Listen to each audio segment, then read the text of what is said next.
कभी रुके हो खुद से ये पूछने के लिए कि एक जर्रा पहाड़ कैसे बनता है, एक कली फूल कैसे बनती है, और एक आम इंसान इतना मजबूत कैसे बन जाता है कि जमाना भी उसे हिला नहीं सकता।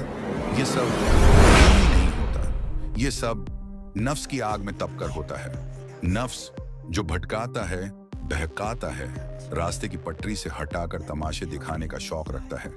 चाहता है लोग देखें, वाह वाह करें, तारीफें बरसाएं।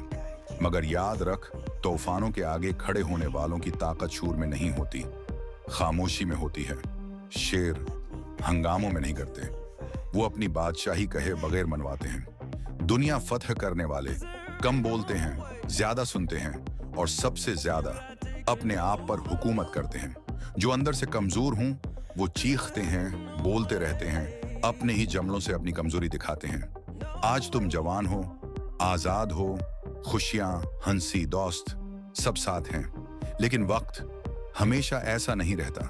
कल जब जिंदगी तुम्हारे सामने खड़ी होगी और पूछेगी दुखाओ क्या बनाया, तब न ये आवाजें होंगी, न ये रौनकें, न ये सहारा।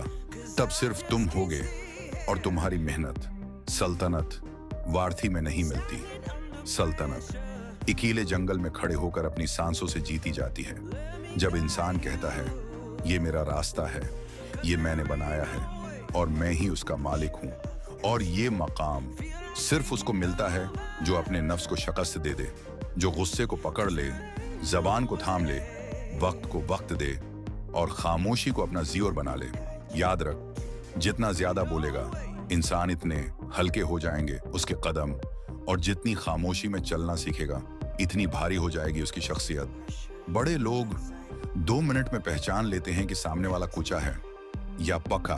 अगर पहाड़ बनना है, अगर शेर बनना है, अगर सल्तनत खड़ी करनी है, तो एक फैसला कर, अपने नफ्स को जीत ले। इसी दिन तेरी असल बादशाही शुरू होगी।